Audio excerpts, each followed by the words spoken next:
പഠിച്ചോനെ സമയം 1:30 ആയല്ലോ. നേരെ 8:30 പോയ മനുഷ്യനാണ് റബ്ബേ. ഇതുവരെ ഒന്ന് വിളിച്ചിട്ടുണ്ടാ? ഡോക്ടറെ കാണിച്ച് കഴിഞ്ഞാണാവോ?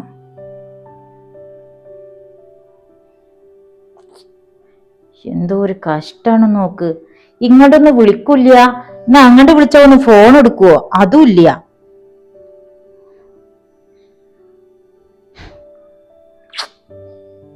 ബെല്ലടിക്കണുണ്ടല്ലോ. ഈ മനുഷ്യനത് എന്ത് കാട്ടുകയാണ്? ഇല്ലാത്തൊരു കഥ. എന്തായി സൽമത്ത, കാക്ക വിളിച്ചാ? എവിടെ വിളിക്കണു മാളെ? അങ്ങോട്ട് വിളിച്ചു നോക്കിട്ടാണെങ്കിൽ ഫോൺ എടുക്കണില്ല. ഞാനും കൂടെ പോയാ മതിയായിരുന്നു ഇജ്ജ് പറഞ്ഞ പോലെ. ഇതിപ്പുള്ള സമാധാനം പോയി. 1:30 മണി കഴിഞ്ഞില്ലേ? ഡോക്ടറെ കാണിക്കലൊക്കെ കഴിഞ്ഞിട്ടുണ്ടാവൂല്ലോ ഇപ്പൊ. എന്തോ ഒരു കഷ്ടാണ് നോക്കണേ. അല്ല, ഡോക്ടറെ കാണിക്കൽ കഴിഞ്ഞിക്കണോന്ന് പറയാൻ പറ്റില്ലട്ടാ. ഹോസ്പിറ്റലിന്റെ കാര്യല്ലേ, ചിലപ്പോ തിരക്കെന്തെങ്കിലും ഉണ്ടായി കാണും. റിസൾട്ട് കിട്ടിയിട്ട് ഡോക്ടറെ കണ്ടാലല്ലേ കാര്യങ്ങൾ വിളിച്ചു പറയാൻ പറ്റുള്ളൂ. ആദ്യമായിരിക്കും ചിലപ്പോ വെഴുകുണ്ടാവുക. ഇന്റെ ഫോൺ അടിക്കണ്ടല്ലോ, ഇനി കാക്കായിരിക്കുവോ? അതായാ മതിയായിരുന്നു. എന്നാ വേഗം പോയി വെക്കടി. ആ നോക്കട്ടെ.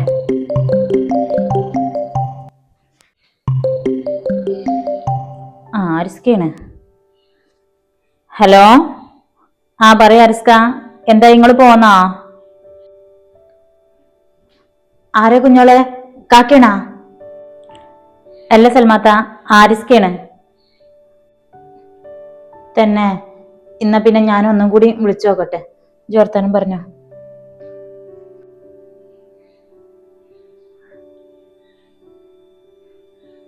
സൽമാത്തയാണ്. കാക്ക രാവിലെ ഹോസ്പിറ്റലിൽ പോയതാണേ. ഇന്ന് റിസൾട്ട് കിട്ടിയതിന് ശേഷം ഡോക്ടറെ കാണിച്ചിട്ട് വിവരം പറയാന്ന് പറഞ്ഞിട്ട് ഇതുവരെ വിളിച്ചിട്ടില്ല.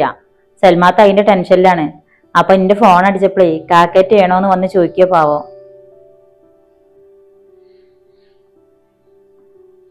പോയി. എന്തേ?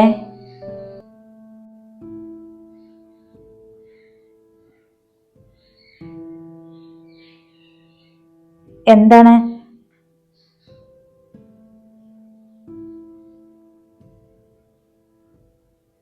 നിക്ക്, ഞാൻ ഈ ഡോറൊന്ന് നടക്കട്ടെ. ഇങ്ങള് ഹോസ്പിറ്റലിലേക്ക് പോയിക്കൊണ്ടിരിക്കുകയാണെന്നോ? അതെന്തിന്? അല്ല, എന്തിനാ കാക്ക നിങ്ങളോട് ചെല്ലാൻ പറഞ്ഞത്?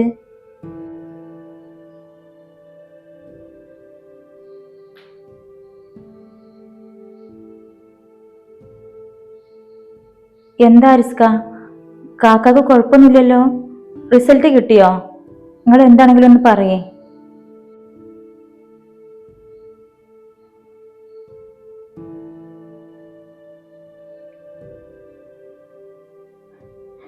എന്റെ പഠിച്ചോനെ, എന്തൊക്കെയൊക്കെ കേൾക്കണത്?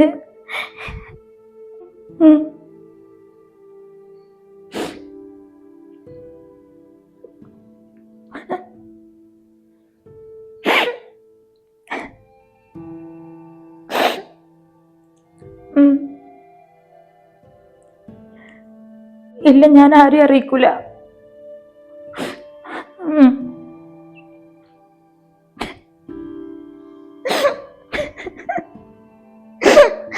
എന്റെ പഠിച്ചോനെ, ഒക്കെ ഒന്ന് സമാധാനത്തിലായി വരികയായിരുന്നു. ഇനിയിപ്പോ ഈ കാര്യങ്ങൾ ഈ സൽമാത്തൊക്കെ അറിഞ്ഞിട്ടുണ്ടെങ്കിൽ ഈ പേരുടെ അവസ്ഥ എന്തായിരിക്കും റബ്ബേ? എന്തൊരു കഷ്ടാണ് നോക്ക്. ഇതുവരെ ബെല്ലെങ്കിലും അടിച്ചിട്ടുണ്ടായിരുന്നു, ഇപ്പൊ അതാ സ്വിച്ച് ഓഫും ആണ്. ഇനിയിപ്പോ എന്ത് കാട്ടാനാണ്? റിസൾട്ട് കിട്ടി ഡോക്ടറെ കാണിച്ചു കഴിഞ്ഞ പാട് വിളിക്കാന്ന് പറഞ്ഞ മനുഷ്യനാണ്. നീ കാണിച്ചില്ലേണോ അത്ര നേരമായിട്ട്? തിരക്കുണ്ടാവുകയാണാവോ? നീ അതേറ്റാണോ?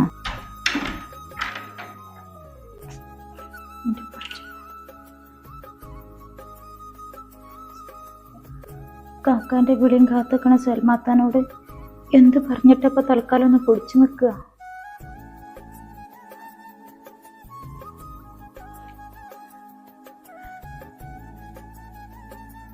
ബെല്ലടിച്ചിരുന്ന ഫോൺ ഇങ്ങനെ പിന്നെ ഇപ്പൊ സ്വിച്ച് ഓഫ് ആയത്? സമാധാനം പോവാൻ ഓരോരോ വയ്യോട് വരുന്ന വഴി നോക്കണേ.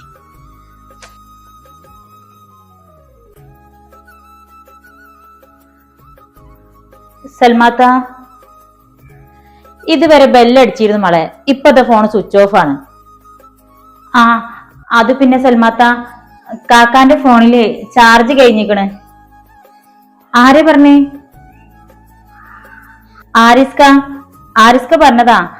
ആരിസ്കാക്ക് കാക്ക കുറച്ചേരം മുന്നേ വിളിച്ചിരുന്നത്രേ. അപ്പൊ പറഞ്ഞത്രേ സൽമാത്ത വിളിച്ചുകൊണ്ടിരിക്കണുണ്ട്, ഫോണ് ഡോക്ടർ റൂമിൽ കയറിയപ്പോ സൈലന്റ് ആക്കിയിരുന്നു. അത് ആരിസ്ക വിളിച്ചപ്പോ എങ്ങനെയോ കണ്ടതാണ്. അപ്പൊ എടുത്തപ്പോഴാ പറഞ്ഞത് ഇതാ ബാറ്ററി കഴിയാൻ പോവാണ്, ഇനിയിപ്പൊ തൽക്കാലം ഇജ്ജ് കുഞ്ഞോൾക്കൊന്ന് വിളിച്ച് പറഞ്ഞാലട്ടാന്ന് പറഞ്ഞിക്കണത്രേ. അപ്പൊ അതിക്കാരെ സ്വിച്ച് ഓഫ് ആയിട്ടുണ്ടാവുക. തന്നെ ഹാവ്, ഇപ്പഴാ ഒരു സമാധാനായത്. ബാക്കിയുള്ള ഒരാകെ കാളിക്കത്തി ഇല്ലാതാവാൻ തുടങ്ങിയിരുന്നു. ഇമ്മ രാവിലെ പറഞ്ഞ പോലെ അന്റെ കാക്കാക്ക് ചുള്ളലി വെട്ടി നല്ല തല്ലിന്റെ കുറവുണ്ട്. അല്ലാന്നുണ്ടെങ്കിൽ ഇപ്പൊ ഈ ആരിസിനെ വിളിച്ചറിഞ്ഞ നേരത്തിന്റെ ഇടയിൽ നിക്കും കൂടി ഒന്ന് വിളിച്ച് പറയുമെന്ന് മെസ്സേജ് അയക്കുക ചെയ്യായിരുന്നില്ലേ? ഞാൻ എത്ര സമയമായി അടിച്ചൊടുക്കിച്ചിട്ടാ. ബെല്ലടിക്കുന്നുണ്ട്, പിന്നീട് വിളിച്ചപ്പോ സ്വിച്ച് ഓഫും. സൽമാത്താക്ക് വിളിക്കാൻ ഫോൺ എടുത്തപ്പോ തന്നെയാണ് അത്ര ആരിസ്ഖാന്റെ കോള് വന്നത്. അപ്പൊ പിന്നെ ആരിസ്ഖാനോടാണ് പറഞ്ഞപ്പോത്തിന് ഫോണിന്റെ ചാർജ് കഴിഞ്ഞിട്ടുണ്ടാവും. അതാ. അല്ലടി, കാക്ക ഡോക്ടറെ കാണിച്ചാണാവോ അതെപ്പോഴും കാണിക്കാൻ നിക്കണുള്ളോ? റിസൾട്ട് കിട്ടിയാണാവോ? അതിനെ കുറിച്ച് എന്തെങ്കിലും ആരിസിനോട് പറഞ്ഞാ? ആ അത് കുഴപ്പമൊന്നുമില്ല അത്രേ, മരുന്ന് ഗുളികൊക്കെ കൊടുത്തിട്ടുണ്ട് പറഞ്ഞ്, വേറെ കുഴപ്പമൊന്നുമില്ലാന്ന് പറഞ്ഞ്. ആ പിന്നില്ലേ വരാൻ കുറച്ച് വഴുകുന്നും കൂടി പറയാൻ പറഞ്ഞിക്കണെന്ന് പറഞ്ഞ്. ആരോ കാണാൻ പോവാണ്ടെന്ന്, ചിലപ്പോ രാത്രിയാവുമെന്ന് പറയാൻ പറഞ്ഞ്.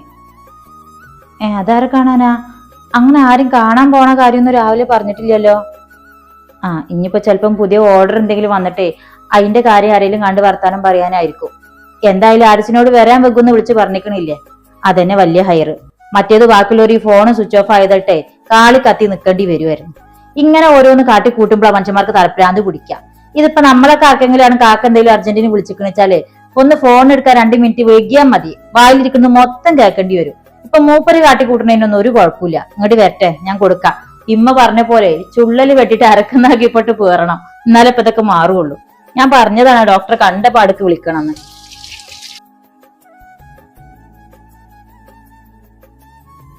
കുറച്ചോനെ ഡോക്ടർ പറഞ്ഞ കാര്യങ്ങളൊക്കെ സൽമാത്തി ഉമ്മയൊക്കെ അറിഞ്ഞിട്ടുണ്ടെങ്കിൽ ഇനിയിപ്പോ ഇവിടെ എന്തൊക്കെയാ ഉണ്ടാവാൻ പോണത്?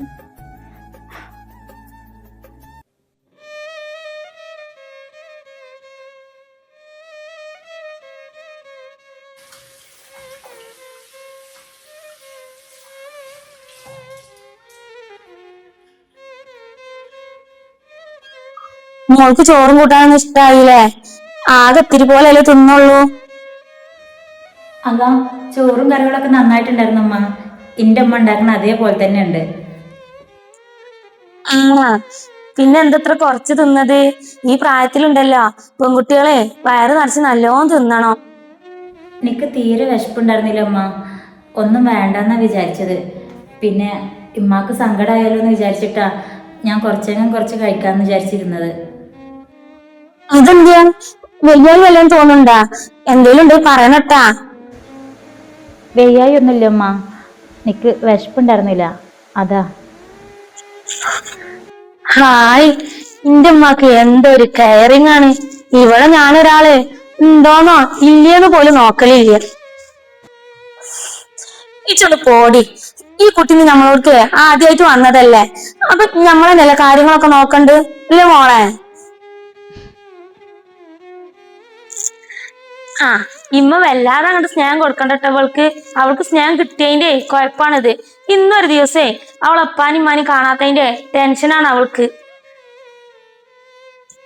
അത് ശരി, അപ്പൊ അതാണില്ലേ മോത്തിനൊരു വിഷമം പോലെ. അപ്പൊ ഇത്രയും കാലായിട്ടേ ഇമ്മാനിപ്പാനൊന്നും വിട്ടു നിന്നിട്ടില്ലേ? ഞാനങ്ങനെ അധികം വീട് മാറി നിന്നിട്ടൊന്നുമില്ല. പിന്നെ ഇപ്പൊ നാട്ടിലായതിന്റെ ശേഷം തീരും വീട് മാറി നിൽക്കുന്നത് എനിക്ക് ഇഷ്ടമല്ല. സത്യം പറഞ്ഞിട്ടുണ്ടെന്നുണ്ടെങ്കിൽ ഋഷുവിന്റെ പോലെ ഹോസ്റ്റലിലൊക്കെ പോയി നിൽക്കാൻ പോലും എനിക്ക് ഉമ്മാനിപ്പാനും വിട്ടിട്ട് പോവാനുള്ള മടിയോണ്ടാ ഞാൻ കുറച്ച് ദൂരെയാണെന്നുണ്ടെങ്കിലും ഇവിടെയുള്ള കോളേജിൽ വന്ന് പഠിക്കണത് തന്നെ. ഞങ്ങളെ ചെറുപ്പത്തിലേ മുതലേ ഇപ്പൊ പ്രവാസി ആയതുകൊണ്ടേ ഇപ്പാന്റെ കൂടെ അധികം ഞങ്ങൾ നിന്ന ഓർമ്മ തന്നെ കുറവാണ്. ഇപ്പൊ നാട്ടിലായപ്പോഴാ ഇപ്പാന്റെ കൂടെ കുറെ നിൽക്കാനും സംസാരിക്കാനും ഒക്കെ പറ്റിയത്. പിന്നെ ഞാൻ പറഞ്ഞില്ലേ, ഇന്ന് ഇപ്പാക്കും വല്യമാക്കും ഒന്നും സുഖമില്ല. ഞാൻ വരുമ്പോ ഇപ്പൊ ഹോസ്പിറ്റലിൽ പോയതാ.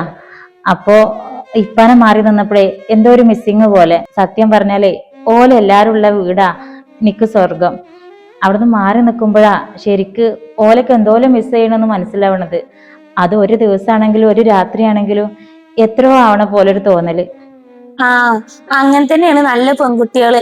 പെരേനെ പെരക്കാരൊക്കെ വിട്ടു നിൽക്കുമ്പോഴേ സങ്കടമൊക്കെ ഉണ്ടാവും. അല്ലാതെ അന്നെ പോലെയാണോ 5-6 ദിവസമായി ടൂർ പോകാൻ വേണ്ടിയിട്ടേ കരഞ്ഞ് കാല് കുടിച്ച് പോയ ആളാണോ ഓള്. അതുമ്മ അങ്ങനെ മാറി ഒന്ന് ശീലായല്ലേ, ഇന്നെ കെട്ടിക്കുമ്പോളേ ഇക്കാതൊരു ബുദ്ധിമുട്ടാവാതിരിക്കുള്ളൂ. അയ്യടാ, ഓളൊരു പൂതി കണ്ടില്ലേ? അല്ലെ ഇപ്പൊ ആരമ്മ അവളെ കെട്ടിച്ചിടുന്നേ? പഠിച്ചേ നല്ല ജോലി വാങ്ങിക്കാൻ നോക്ക്. അതൊക്കെ എത്ര ഒരു ബുദ്ധിമുട്ടാണ് അജുക്ക. അതിലും നല്ലതേ നല്ലൊരു ജോലിക്കാരൻ പയ്യനെ കണ്ടുപിടിച്ചുകൊണ്ട് ഇന്നങ്ങോട്ട് കെട്ടിച്ചു വിടണല്ലേ അല്ല റിയ. അതാവുമ്പോ നമുക്ക് പണിയെടുക്കാതെ ജീവിക്കും ചെയ്യാം. ആ, അതിനെന്തായാലും ഞാനില്ല. നിക്കേ നന്നായി പഠിച്ചൊരു ജോലി വാങ്ങിച്ചിട്ട് ഇന്റെ വല്യമ്മാനെയും ഇമ്മാനെയും ഇപ്പാനെയും ഒക്കെ നന്നായിട്ട് നോക്കി ആ വീട്ടിൽ തന്നെ കുറെ കാലം ജീവിക്കണം. അതെന്റെ ഏറ്റവും വലിയ ഡ്രീം. അതുകൊണ്ടേ ഈ പറഞ്ഞ പോലെ കല്യാണം കഴിച്ച് പെട്ടെന്ന് വേറൊരു വീട്ടിലേക്ക് പോവാനൊന്നും എന്തായാലും ഞാനില്ല. സ്വന്തമായിട്ടൊരു ജോലി വാങ്ങിച്ചിട്ട് സ്വന്തം കാലിൽ നിന്നിട്ട് മതി കല്യാണം ബാക്കിയൊക്കെ.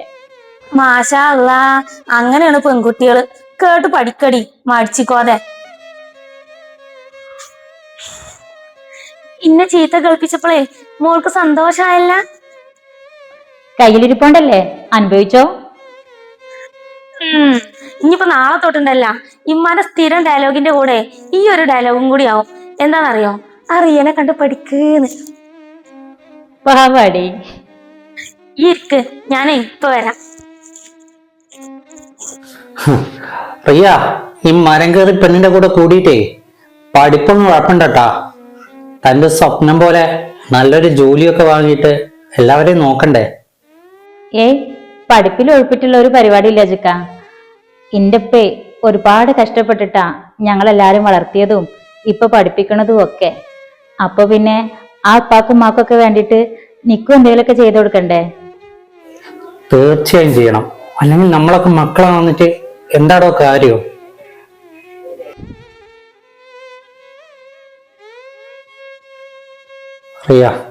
റിയക്കറിയോ, ഞങ്ങൾ ഉപ്പ ഒരു പ്രവാസിയായിരുന്നു.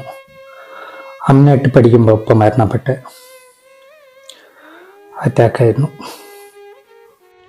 അമ്മ പറഞ്ഞിട്ടുണ്ട്, അബുദാബിയിൽ വെച്ചിട്ടായിരുന്നു അല്ലേ?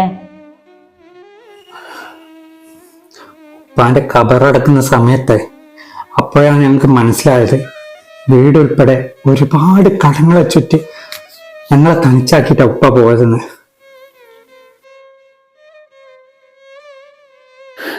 ജീവിച്ചിരിക്കുന്ന കാലത്തെ ഞങ്ങൾ ഉമ്മാനെയൊന്നും ഒരു ബുദ്ധിമുട്ട് ഉപ്പ അറിയിച്ചിട്ടില്ല. പക്ഷെ ഞങ്ങൾക്ക് വേണ്ടി ഒരുപാട് കഷ്ടപ്പെട്ടിട്ടുണ്ട് പാവം.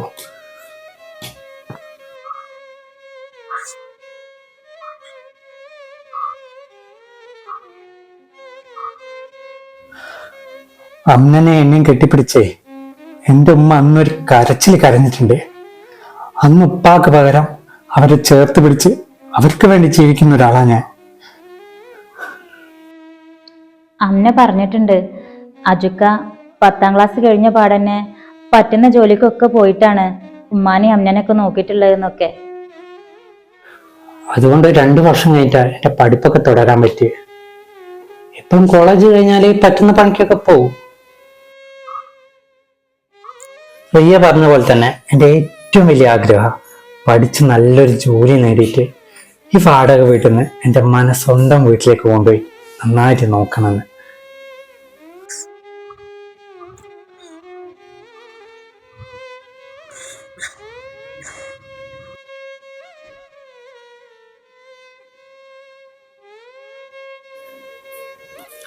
എടോ, തൻ്റെ കൂട്ടുകാരില്ലേ ഈ പൊട്ടിക്കാളി, അവളെ നല്ലൊരു തൻ്റെ കൈമേൽ ഏൽപ്പിക്കണം. അവരുടെ സ്വപ്നങ്ങളൊക്കെ എനിക്ക് നടത്തി കൊടുക്കണം. അങ്ങനെ ചെറിയ ചെറിയ സ്വപ്നങ്ങളൊക്കെ എനിക്കുണ്ടല്ലോ. അല്ല, അജുക്കാന്റെ കണ്ണ് നിറഞ്ഞല്ലോ. ഏയ്, അങ്ങനൊന്നുമില്ലടോ. ഞാനങ്ങനെ ആരോടും മനസ്സൊന്നും സംസാരിക്കാറില്ല. പിന്നെ എൻ്റെ അതേ സ്വപ്നത്തെ കുറിച്ച് താനും സംസാരിച്ചപ്പോ അറിയാതെ പറഞ്ഞു പോയതാ.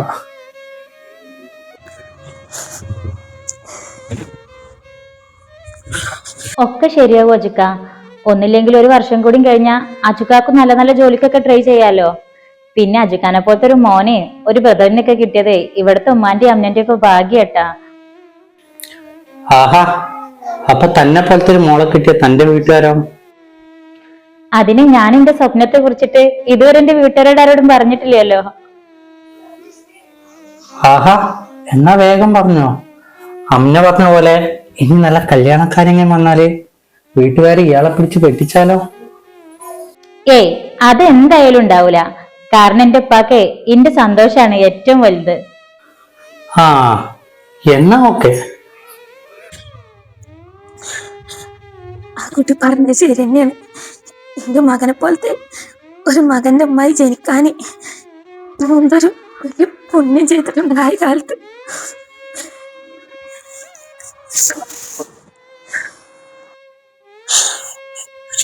ഈ കുളിയൊക്കെ കഴിഞ്ഞിട്ട് ഇമ്മാന്റെ മാക്സ് ഇട്ടുമ്പോൾ സുഖം ഉണ്ടല്ല, അത് വേറെ തന്നെ ഒരു സുഖാണ്. വേഗത്തിന് എന്തൊന്നും ഒഴിഞ്ഞ പോയി മേലൊക്കെ കഴുകി കഴിഞ്ഞപ്പോൾ. അല്ല, എനിക്ക് മേലൊന്നും കഴുകണ്ടേ? ഉറങ്ങണ്ട നമുക്ക്. ആ, ഇത് വരണേ. ഞാൻ അതിന്റെ മുന്നേ ഇപ്പാക്കും ഉമ്മാക്കും ഒന്ന് കോൾ ചെയ്യട്ടെ, എന്നിട്ട് ഇപ്പൊ വരട്ടാ.